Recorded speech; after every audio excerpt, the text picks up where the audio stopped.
It's Bryckzz, and we are back today with episode 3 of the Songs of War series by Black Plasma Studios. I know in episode 2 we did a little recap of what happened in episode 1, and I also realized that a lot of you guys are big fans of the series. You've already seen it, you've watched it through, you've thought about it a million times. I'm not quite there yet, but I guess that recap was more for me to keep track of, where the story was going and all the characters that were being introduced in the series. But you guys are crushing it with the comments, like on that note, because you've cleared up so many things that I just wasn't aware of or I didn't quite pick up on. Like Lucan and the guy in the prison, I could have swore those guys were the same person, but it turns out they weren't at all. So thank you for that. I know several of you commented that. I really appreciate it. And then you guys are also just clarifying things that I wasn't aware of. Some of you guys have like kind of answered questions that I might have had in the middle of the episode, like when things were happening.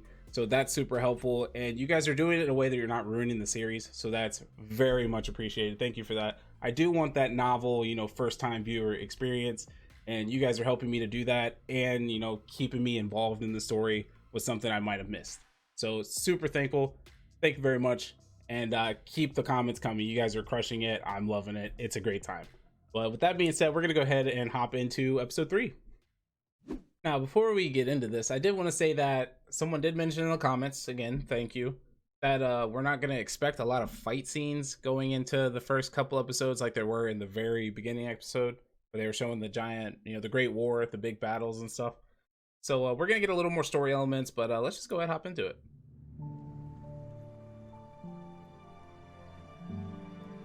Already a great shot. Wait, the quality dropped on me. What happened? Watch this in 4K. Holy, that looks incredible. I like that. All right, let's go. A miner. A miner. Of course they need more miners. So this is the guy from the jail. No shortage of quilters or bakers. Nope, nope. Just miners. Typical.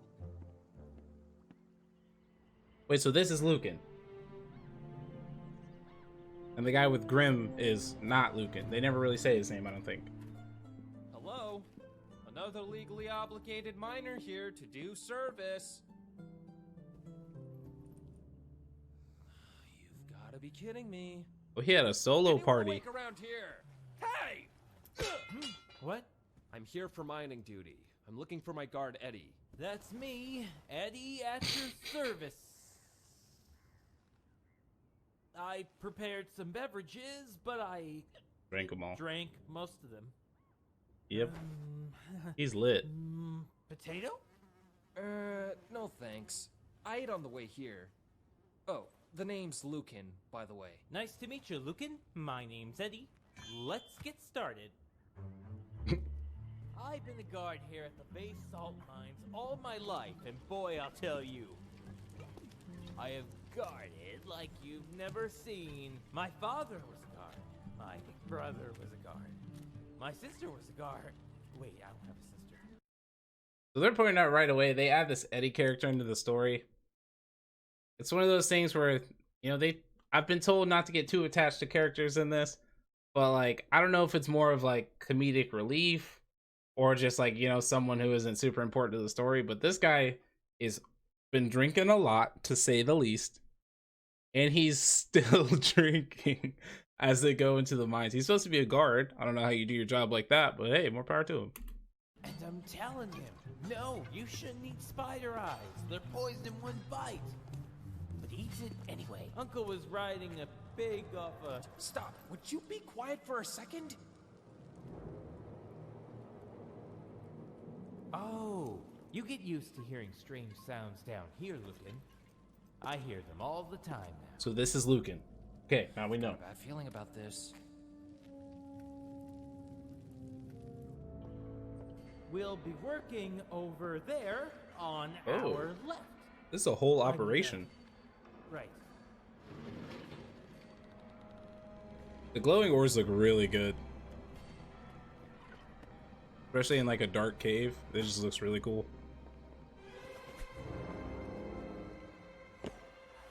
Yeah, I got it.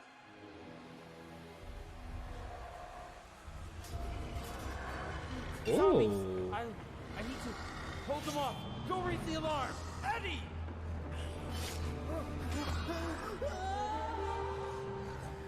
Again? What did I tell you?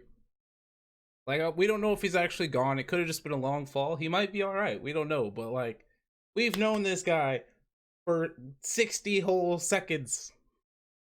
Come on, man.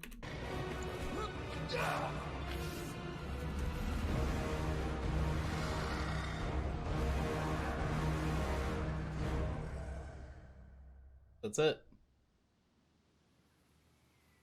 It's an egg. What is this thing? It's an egg.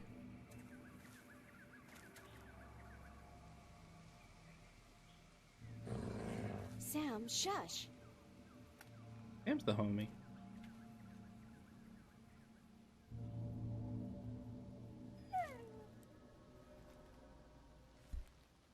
Oh. See? Nothing happened. Come on. Let's take it back with us.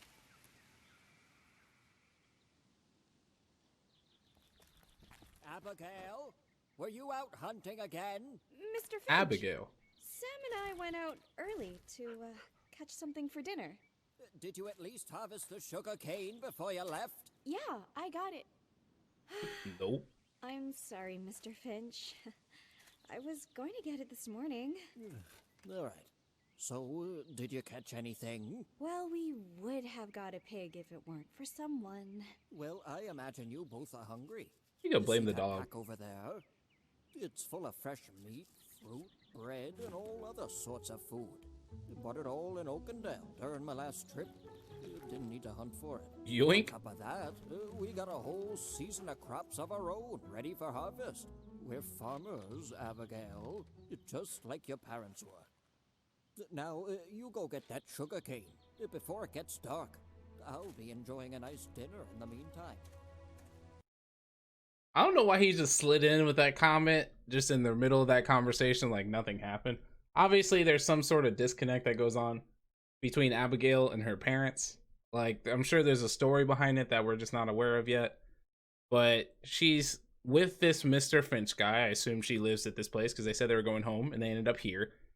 But he just kind of like threw that in there. Like something probably happened to her parents. And now he's like responsible for Abigail. We'll see how that plays out. But I just wanted to point that out because he just kind of threw that in there. And then you could see like the emotion in her drop. Like, oh yeah, that's a thing. Don't know why you brought that up, but like, you're not wrong. And what's this? You are rolling up to the house? Oh, that? Nothing much. It was just a big purple stone. Nothing much. This is a dragon stone, Abigail. Oh, dragon stone, not dragon egg. Hey, you keep that animal away from me. Sam, cut it out. You know, things like this are beyond you, Abigail. Okay, attitude. He seemed so nice at first.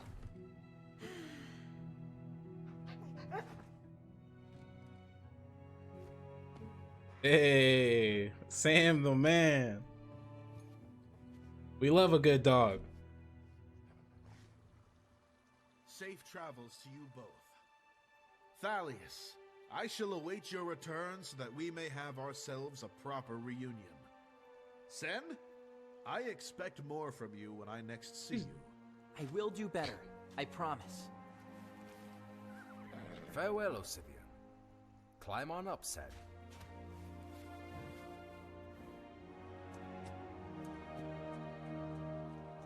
Is this horse about to walk across water? Because that would be sick. Come on, Timber. We ride south with all haste. He went through the water, which is cool, I guess, for a horse, but like, he didn't walk on top of water, you know what I mean? But Timber is the horse's name. I feel like that's going to be important at some point. What a sequence. Look at that. They're just showing off at this point. That's beautiful.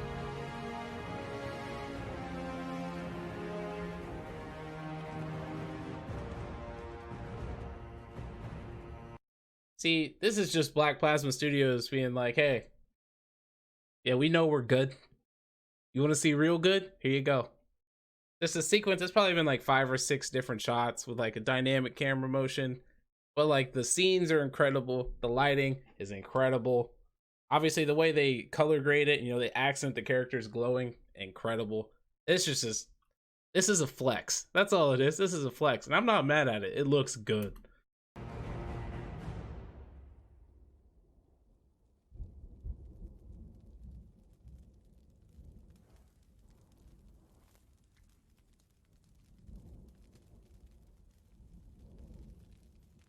Are the undead out every night? Not every night. Not anymore. Their presence has diminished greatly over the past few generations. Progress. But you can never be too careful. Thalleous, what brought you back to Sandaria? Events long past. Forgotten by many. The Great War? Yes, the Great War. A bet. I came back to Sandaria for this. A song. All right, before they say anything about this, I would like to say thank you to several people in the comments that said all songs look like that in the little cube shape with the, you know, the glowing light and everything inside. They're not all Prime songs. Originally, I thought just the Prime songs looked like that, and there we hadn't seen a representation for just regular songs yet. So thank you for clarifying that, as well as this guy has a Prime song. He gave Senn and Rhea in the last episode one of the songs, so I was very confused. But this makes much more sense, and I guess he's acquired that. Maybe he got this from the guy in the village, Asivia, something like that. I don't know, maybe that's why he went to see him, but now he has a Prime song. So he had other songs that he kind of handed off to the young bloods, and now he's got this one, and that's what he came to get. A Prime song? One of the four. Okay, yeah, Prime Obsidian song. had it all this time? But he isn't a master. After the Masters were targeted by the Death Singer before the Great War, it was decided that the songs were too dangerous to remain with the Masters. He just got sucked in. Obsidian's family has kept the The mobility focus. Prime secure ever since. So where are we taking it? I have reason to believe the Voltaris clan will return. And when they do, they will hunt down the Prime songs and destroy everything in their path. Oh, they want him back. I cannot let that happen. Not to the Ardoni.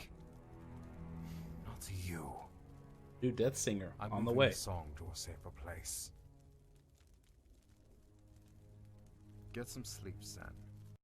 See, I'm gonna point this out too. This is one of my least favorite things about when characters in a story go on a journey together. He's taking him along as his like right hand man. Like Thalleous has taken Senn with him, specifically asked to say, "Hey, come along this journey with me.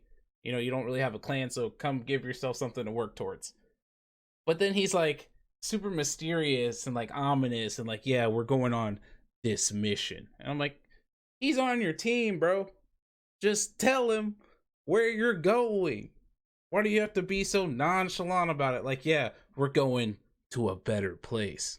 No, just be like, no, we're going over there, bro. That's all you have to do. Let him know. Our destination is close now.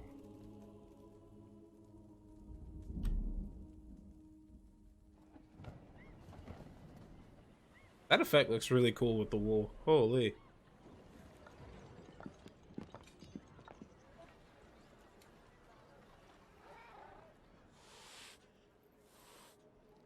He mad.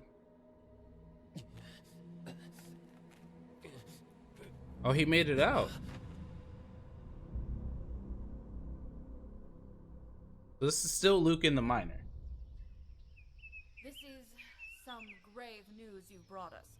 Can you describe in detail what happened in the mines? First, I saw this. And then they came from the tunnels. Undead.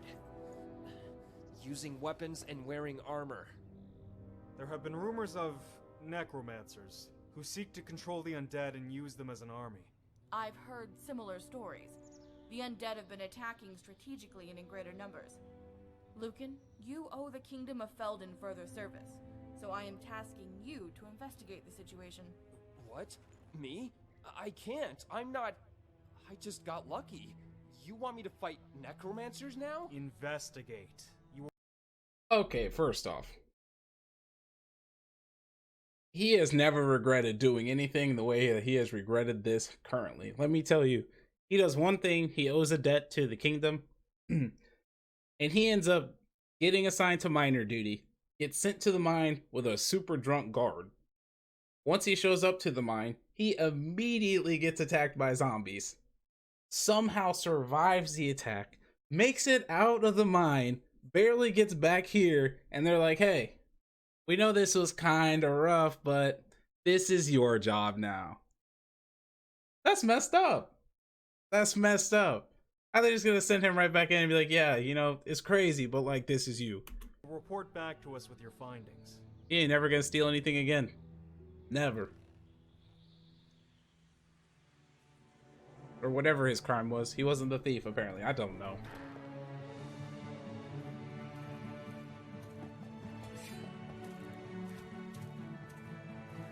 Okay, ninja sickle. Good form.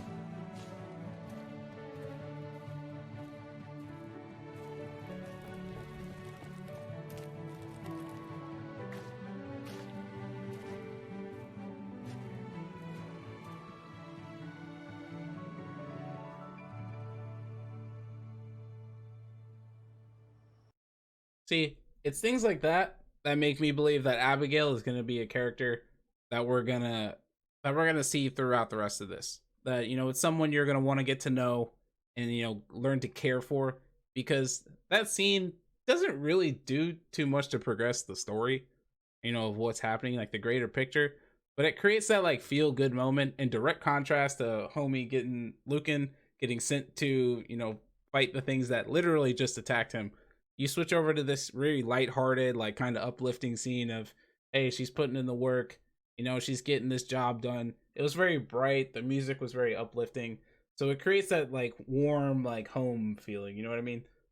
So if they kill this character off, Abigail, if they kill her off quickly, I'm gonna riot. I'm gonna riot. I'm telling you that right now. I will riot. Hopefully that doesn't happen.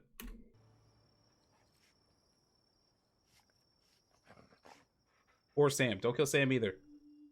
You can't do that to the dog.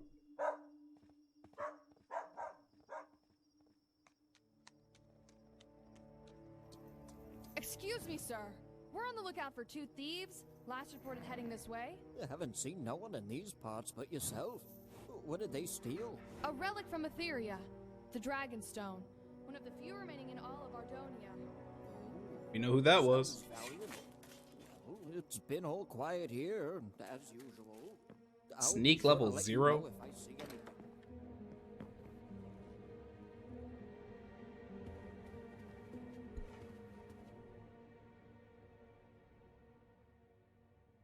Abigail, what are you doing? They were coming for the stone. I know.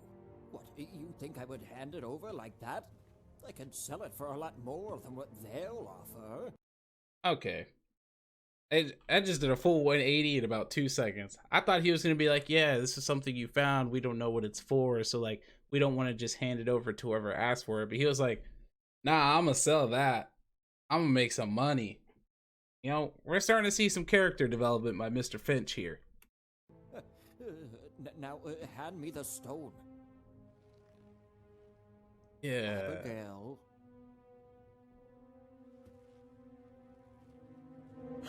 Abigail, careful with that. Everything was fine until you came in here and messed with it. You know, it was through reckless actions like this that your parents got themselves killed. There it is.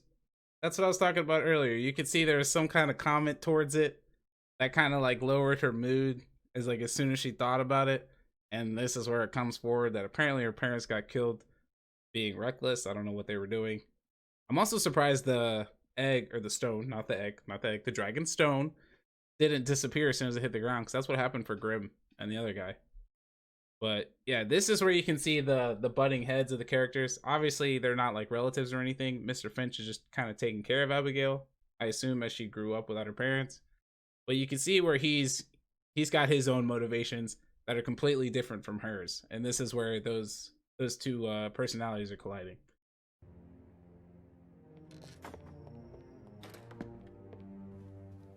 But she gives it to him.